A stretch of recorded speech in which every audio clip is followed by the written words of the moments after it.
Hello folks, this is Sullla once again, giving you another League of Legends video here featuring the bottom lane pairing of Corki and Taric. This is taken from another one of our custom YouTube night games, taken from this past Tuesday night. In this game, I'm going to be playing as Taric alongside VarisNox playing as Corki. We also have Mike Zhang playing as Skarner, longtime member of our old ranked team, which hopefully we'll be able to get back together at some point. And then other fans of the YouTube channel have joined us, Sullla playing Kennen, and Lol2Random playing as Twisted Fate. Then on the other side, again, people who are fans of the YouTube channel joined us in this custom game. Let me pull up the screen here so you can see. We have Quints is Hot playing as Vayne, Lasercam playing as Udyr, Miak757 playing as Pantheon, Nasby23 playing as Lulu, and Knight's Knight playing as Veigar. So there are the two sides. Can't see quite what items they've bought yet because we do not have a Clairvoyance on our particular team, because I've gone with the Exhaust instead. Now, I've done some videos featuring Corki and I've done some videos featuring Taric, but I haven't done a video with both of them put together yet, and this was a pretty good example of that particular pairing, so I'm going to try to highlight that in this game here and focus on the laning matchup of Corki plus Taric. Corki Taric is a very strong laning matchup. You do a huge amount of burst damage once you get a few levels and can combo your skills together. It's a very popular lane. I see it in solo queue frequently, and it's also been played in tournament play and competitive play with ranked teams, and has done quite well in that setting as well.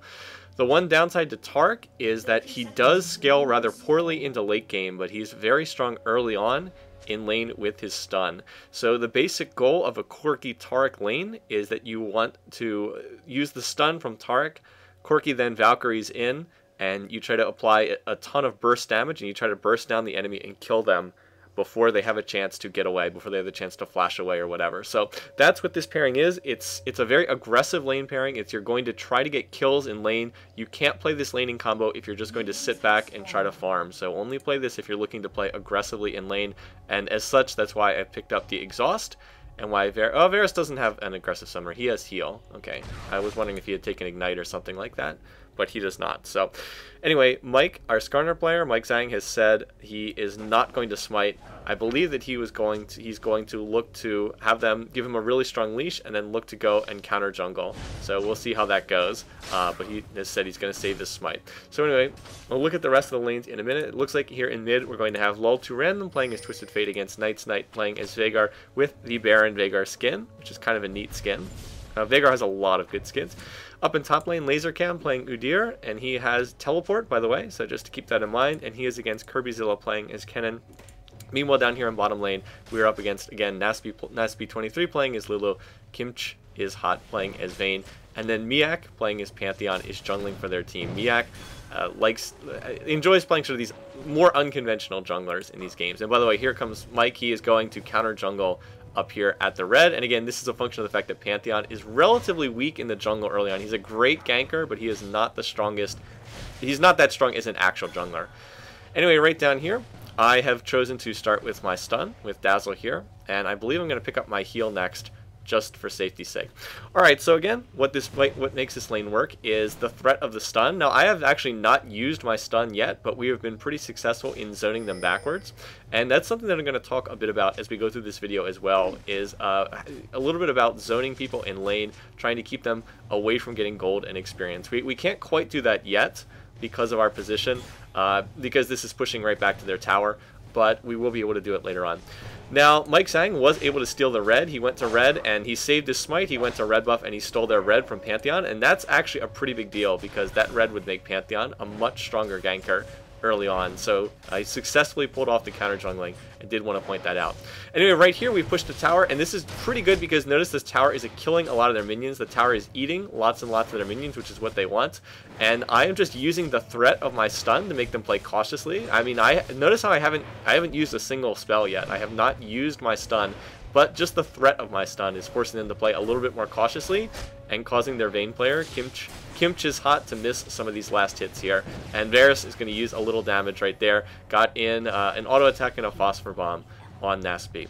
Anyway, in case anyone just hasn't played Taric before, he's one of the original champs, so people are probably familiar with him, but in case you're not, I'll just highlight his skills briefly. Oh, well, I won't in a minute. Right there comes the stun, and now I'm going to walk up and shatter, and we deal a lot of damage. We did about 400 damage to Vayne, so we took out more than half her life with just one combo there. and that's what we're really going for. Now what we're going to do is we're not going to push the tower. We're going to let this wave push out towards our tower. This is actually slowly pushing. No, it's going to, I guess it's just about even right now, but we're going to let the minions just sit here and kill each other, and Varus is only going to last hit, and I'm going to sit here in the brush, and I'm going to try to, you know, zone them out of getting last hits, prevent them from getting gold and experience, because if they want to come forward, if Vayne wants to come forward to last hit, I'm going to stun her. And then that's really the threat that Taric poses in lane. The threat that we can just do that same combo again, jump in on Vayne, burst her, and kill her. Alright, so as I said, I did want to talk just briefly about Taric's skills, in case people are not familiar with Taric. The thing that makes Taric Taric is, well, aside from his fabulousness, but the thing that makes Taric Taric is his Dazzle, his E skill. This is a point-and-click stun, stuns for 1.5 seconds, deals almost no damage whatsoever, but it's a point-and-click stun. Meanwhile, we do have a gank here in mid. Is this going to draw First Blood? I can't remember, and yes, it is actually going to draw First Blood. So a nice gank from Miak right there. We actually had a little exchange in bottom lane while that was going on that I didn't show. But yeah, with Taric, the reason why you play Taric is his stun. Point and click, 1.5 second stun. The projectile doesn't have great range. See the range here? It's not great. I mean, it's okay. It's not great. It's a relatively slow-moving projectile. So Vayne, if she sees the Dazzle stun coming out, she can tumble backwards in order to put a little bit more distance. But there aren't too many supports that have such a reliable stun in lane. So that's really what makes Taric work. Then he also does have a heal. His Q, his imbue is a heal. Can heal himself or an ally. If he heals an ally, he heals both of you for X amount of health. Right now it's 100. That's with 2 points in the skill, it goes up. If he heals just himself, he gets 40% more health. So you usually want to use it on an ally because the heal is significantly more. If you're healing yourself and an ally, you get more benefit from the skill. Biggest disadvantage, a very long cooldown. Notice it's about almost a 20-second cooldown. So it is not a great heal. It's okay, but it's not great. It's a relatively weak heal. One of Taric's better skills is his W. This is his Shatter. Passive function increases armor of nearby allied champs, so it's like a mini little aura that's permanently on him. And then the active is you can lose that passive to deal magic damage. The damage itself is low, but it's also an armor debuff. Notice that Taric loses the passive aura, but he reduces armor by 10. So this is what really synergizes well with Corki alongside Taric. Corki's Gatling gun also shreds armor, so if you use the combination of stun, then walk up and shatter, and Corki, you know, Valkyries in using his Gatling gun, you can reduce their armor to, you can basically cut their armor down to 0. Anyway, we did have a fight in mid, it looks, or no, in top, excuse me, and we did go 1-for-1 up there, but I didn't have a chance to show that. I'm trying to talk about the skills down here. So yeah, again, that's the basic combo, stun them, and then go in, use Shatter, reduce their armor, while Corki, Valkyries in, uses his Phosphor Bomb, uses his Gatling gun, and just piles on as much damage as he can and try to burst them down. And we did get a kill. Where did we go? Oh, Twisted Fate, Lol2 Random went to top, and he was able to polish off a kill. By the way, Mike, notice what Mike's doing. This is some high-level play here from a jungler. He knows that the blue is going to respawn right after 7 minutes, and he jumps in. He's right there when it respawns, and he's going to counter jungle and take the blue away from Miak, their Pantheon jungler. And oh, here comes Miak. So who's going to get this blue? Who has their smite up? Mike is going to take this right here, but now can he get out? So we are coming up here to try to help out. Mike Zhang is going to flash, and it looks like he has enough movement speed to make it out of there. Miak also has boots, but he is able to get away with it. So he burns flash, which is not insignificant, but losing that blue will really hurt their team because it's going to slow down Pantheon's jungling if he were to take it, or alternately, it means that Veigar can't take it. So again, that's some really nice play on the part of Mike Zhang. He's counter jungled quite heavily, taking the red when it spawned, and now taking the blue. So that's really excellent play on the part of Mike Zhang, who is also a very highly rated player. I think he's around 1700 right now. Miak, you might remember if you watched my previous video, was the Jungle Leona in the last game I posted, and he's like a 1900 player. So we have some very good players in this game on both sides. Anyway, so we've backed. If you want to check out the farming stats, we've been making it difficult for them to farm by doing a little bit of zoning, also by pushing their tower. So Varus is sitting at 54 minion kills. That is most in the game. Not bad. He missed some last hits, but not bad. And if you look at their Vayne Kimchi's hot is on 29, so that is a huge advantage, up 25 minion kills. That's a lot of gold. So notice now we turn this into items: Berserker Greaves, 2 Doran's Blades, whereas Vayne's just has Vayne's down to Doran's Blade right now, and so that's pretty significant. That's what, 10 damage and about 100 health. This is before the patch. Anyway, right there, I'm going to go in. I'm going to use the stun. Here comes the Shatter. Varus is going to jump in right there. A nice polymorph from Nasby to reduce some of the damage that Varus was taking. But look at the exchange right there. We did get Vayne very low. Varus is also low, but the difference is we have a heal in lane. They do not have a heal on Lulu. They just have a shield. So if I can heal up Varus a little bit, we can look to re-engage, and we can look to go for the kill. I've also hit 6, so my ult is now up. Let's see, right here, I'm going to flash in, flash stun, so there we go, there's the flash, there's the dazzle. Now we want to go after Vayne, and right there, we're going to get the kill, and I thought I used my ult there, but I actually didn't. Varus, though, oh, getting very low, 100 health, 90 health, 80 health, 60 health, and yes, he is going to survive at 54 health at the lowest point. So that was again, us taking advantage of the situation. We knew that Vayne was low. Varus said, hey, why don't you flash stun, and then we can look to go in. And we were, in fact, able to do just that. So flash stun, and then we had just enough damage. And for some reason, I did not use my ult. I actually thought that I did use my ult right there. Anyway, you can read the description. Taric slams his hammer to the ground, deals very minor magic damage. It doesn't really do much damage, but for 10 seconds, you get extra attack damage and ability power, and his allies get half the bonus. So again, quite nice on a champion like Corki, who actually does get something from AP. His phosphor bombs will do, I think they scale off of AP. Pretty sure that they do. Will deal more damage with the ability power bonus. And of course, extra attack damage on an AD is always really nice. So that was us. That was really what you want to see there. Taric initiating with the stun, walking up, using Shatter. Should have used the ult. I didn't use the ult. But Varus, Valkyrie's in, uses his Gatling gun. We shred all of Vayne's armor away to nothing. And then we're just basically doing true damage with our skills. So that's what we're really going for. Alright, anyway, one other thing that I've been doing is I've been keeping a ward at Dragon and another ward at Tribrush, and again, that's to try to defend against Pantheon ganks. Pantheon does not scale well in the late game, but his early ganks are really strong. Oh, and right here, we're going to go in again. There comes the Lulu ult, but we just have too much damage, and sorry I just missed catching the beginning of that fight. But we just jumped in there again, used the stun, and we just have a lot of damage by this point in time. Actually, Varus didn't grab another damage item, but that time I actually did use my ult, and you saw what a difference it made. We were able to burst right through, even through the Lulu ultimate. We were still able to get the kill onto Vayne. So now we really have control of the lane. 86 minion kills to only 41 for Vayne. So we're in complete control now. So what are we going to do? Well, because Vayne is back buying, we're going to push the lane to the tower, and notice that the tower will eat these minions, and we'll make it so that Vayne can't get any of these last hits, and so we'll deny the gold and deny the experience. There's no formal denying mechanism in League of Legends like there is in other games of this type, like in Dota or Dota 2, but what you can do is you can push minion waves to towers, and then the towers will eat them, and that's basically the way that you can deny in this game. So that's why we've pushed these waves to the tower, because Vayne is dead, Vayne is on her way back, and this whole time the tower is eating these. Again, I realize this is old hand for people who are, more familiar with this game, but I know that there are all different people who watch these videos, and I just think it never hurts to point out stuff like that. So we can look to fight again. I still have exhaust up.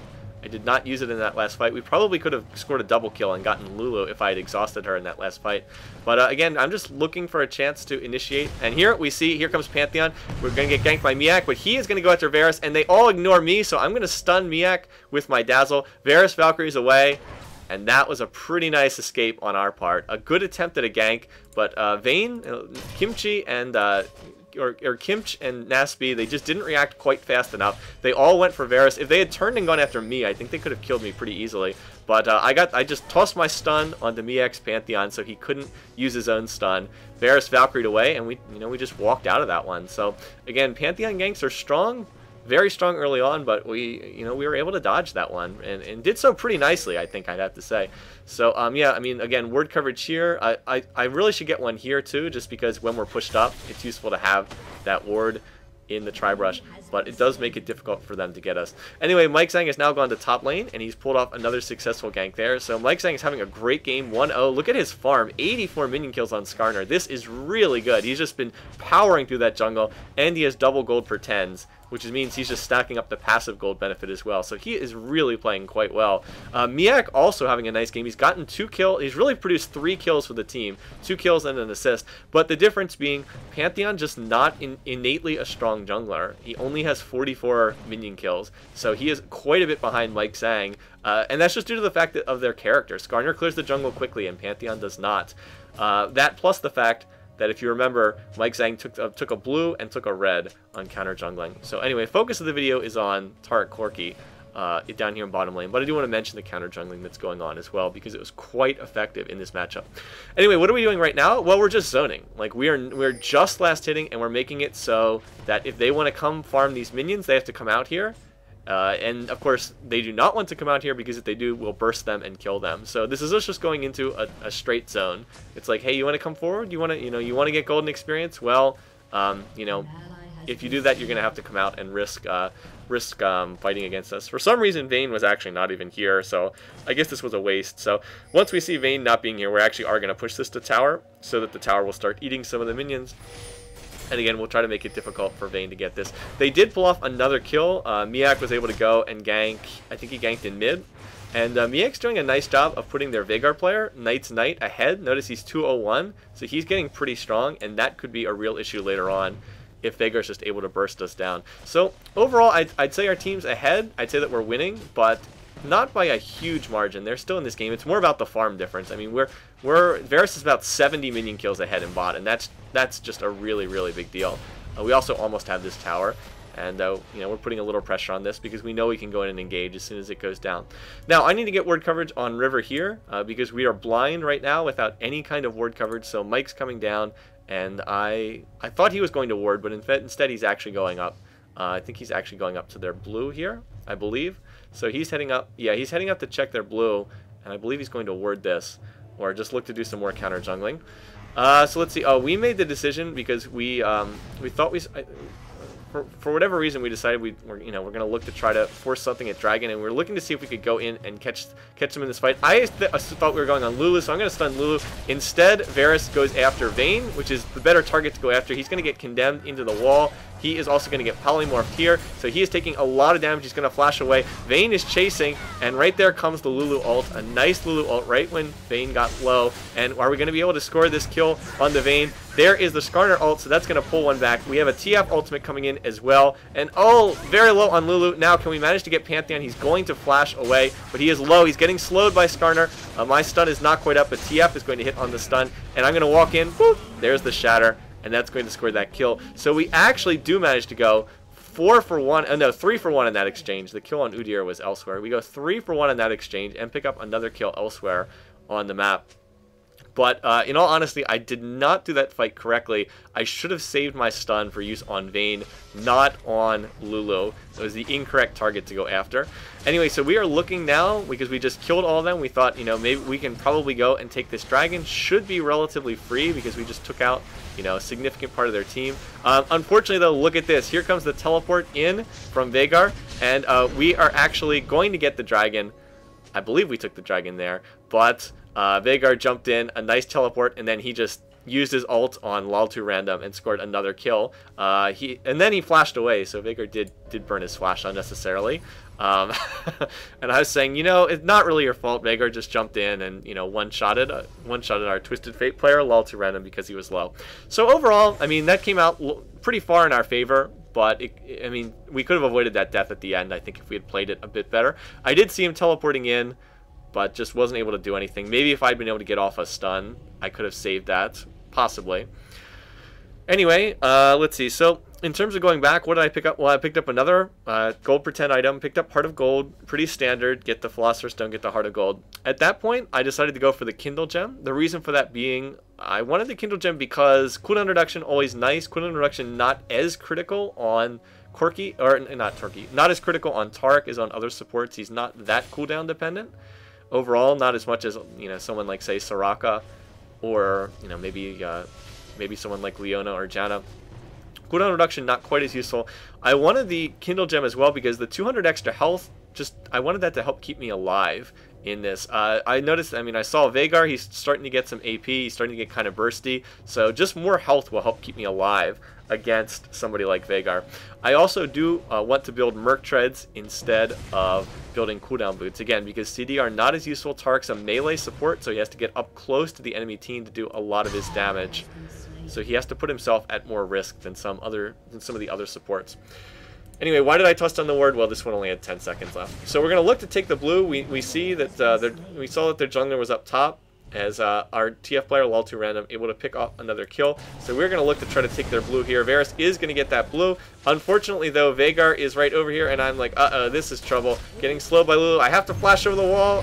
Oh, wow, that was a failed flash. And yeah, so that's a needless death there. Didn't pull off the mechanics correctly there. So we got the blue, but it wasn't worth it because I died. I could have gotten out of that pretty easily. Just needed to walk down here and flash the wall, and I'm pretty sure I would have survived that. So not played very well mechanically there. An error on my part. And guess what? Veigar's got another kill, and that's not good because he's stacking up more ability power. But at least we did take his blue buffs. So still not really worth it. Trading a kill for a blue, probably not worth it in the end. Alright, so what have I done now? I've grabbed Shirelia's Reverie. Again, I want the extra health because I want to not die to Veigar like I just did there. And I did pick up, Shirelia's does give me a little bit more extra health. And of course, the Initiate is really, really good. The active function is just so good on supports. Nearby allied champions gain 40% movement speed for 3 seconds on a 60-second cooldown. So it's basically like a little mini ghost every 60 seconds. Used it innumerable times in videos before. I just think it's the best support item in the game by a wide margin. And pretty much every support should pretty much want to build this. Alright, let's just, sort of reset, look what's going on in the game. Mike Zhang does have an Oracle, which is also nice. He's just played a really brilliant game thus far. Varus is just hanging out, chilling, farming in bottom lane. So let's look at the scoreboard right now. Varus has the most farm, 165. Mike Zhang is actually second. Yes, the jungler, second in farm, 130, 301 on the game. So really quite strong. Twisted Fate, not farming nearly as well. He's actually he's a bit behind here in mid. Down in kills, down in farm. But, I mean, he has made some plays for us with his ult. I would say that their mid is ahead, that Knight's Knight is winning that battle in middle lane. Up here, we do have a fight coming in right there. We have a teleport coming in from Lol2Random, a grab by Mike Zhang, and they're going to combine to finish off that kill. Now, can we manage to get laser cam as well? Yes, we can. And that Scorpion, man, he is out of control right now. So, a really nice gank. And hey, look, we're all right here around Baron. Let's go for Baron right now. We just killed their jungler. So, Pantheon's not here. Pantheon's dead. And our whole team is here. We have the Oracle on Mike Zhang's Skarner. So, we can look to take that, this one little play, picking off 2 members of their team. And we can look to try to grab a decisive advantage out of this by trying to take Baron. So, just keep an eye on the health. Do we need to get a good smite? We do get a good smite, but we don't really need it anyway, because no one on their team was there, and their team doesn't even seem to be aware. And uh-oh, this is trouble. Here's the Shirelias, here's the Valkyrie in, there's the stun, there's the burst, and wow, that's an unfortunate day for poor Knight's Knight. He just turns the corner, and not only are we all there as 5, but we're there as 5 with Baron. That is just a really, really bad day. I felt kind of bad about that because he'd been playing quite well in mid. He was just in the wrong place at the wrong time. Alright, so we've got the tower, now we've got their mid down as well, and it's like, we're still 5 here, with Baron, and, there's only 4 of them. We'll just keep on pushing here for right now, why not? All we have to do is catch one of them in a stun, and, we can burst them down. So I'm just looking to try to grab someone. I don't have flash up, but, like, right there, Udyr stays too close, right there, Skarner grab, pulled back into the middle of our team. And, he just explodes in front of all of our damage. So it's like, alright, well, let's keep going. We've got another tower. There's the inhib. Let's get this too. We still have a 5-on-4 with Baron. So, at this point, we are now finally going to have to back out. You can see the pings coming in to retreat. But, wow, what a sequence there. We score the 2 kills right here on a nice counter gank. And then from there, we just grab Baron. And then we score a kill on Veigar here. And then we take 1, 2, 3 towers in mid and an inhib. What a sequence right there. So we've gone from a game that was, I'd say we're winning, but, a game that we're winning, but, the other team was definitely in it, to a position where we're, really, really in strong shape. As long as we can get out of this, though, and we actually are going to be able to get out. Probably should have popped Shirelia's and just dodged the Veigar stun. I knew it was coming, and Shirelia's was off of cooldown, so really probably should have gone for that, but didn't get it. Anyway, going to go back to base, and let's start spending our money. Now, in terms of items, Mike Zhang has picked up an Aegis right here, so that means that the the motivation for me to get Aegis is lower, but I am actually going to continue building towards it, in part because I didn't notice that he got the Aegis, but I also want the extra magic resist and the extra health, again, to help defend against Veigar. Probably could have gone alternately for an item like Zeke's Herald, or even for Locket. I'm not a huge fan of Locket of the Iron Solari, but it would work quite well against a burst caster like Veigar. That is, he tries to use all his damage, and then you pop the little extra shield effect from the Locket. Anyway, though, free dragon, so let's grab it. We still have about 1 minute of Baron buff left, and we're going to group up and look to try to do something with this. We notice we spot Udyr. We spot Lasercam's Udyr in top, so it's like, alright, let's go to bottom, and let's try to push this lane. Unfortunately, my frames are lagging again. This has been happening in recent videos. I'm not really sure why. Usually it just pops up for a few seconds and then pops up for like a minute and then goes away. But their team is very split. Udyr in top, Vayne in mid. So we're gonna look to, our team is actually gonna say, hey, look to go after Vayne right here. So Varys gonna Valkyrie over the wall. Wall to random coming in with the blue card, not the gold card. And Varys just has enough damage that he's able to finish off that kill with the burst. Meanwhile, over here, trying to get this engagement right here, Knight's Knight is going to flash away from Skarner. He's going to be grabbed regardless, and oh my, the camera work really bad. We're looking to go in. We force Nasby to use Lulu ult on himself, which is not good. Out comes the Summoner heal, but yeah, we just have a lot of damage, and we're able to get them in like a 5v2 right there and pincer them from two sides. Myself and Mike Zhang coming down from this area, and then the rest of the team coming in behind them. So there's not a lot they can do at this point. We still have Baron. It's just about to run out, but we still do have it. Most of their team is dead, and we're just going to continue pushing this. We've already got the one inhib, going for the second one. The super creeps are about to push into the base, and we've just really snowballed this entire game off of one play where we caught two members of their team out just a little bit. But that has proved to be the difference right there. Shirelli is in. There's the stun. Use my shatter, and that's going to be another kill. And again, just an example of why I love Shirelius so much. Just, that little movement speed boost to run forward, get off my stun with Dazzle, and then the whole team can just jump in and, pile on the damage. And it's just a kill and there's not really a whole lot that Kimchi's Hot can do about that.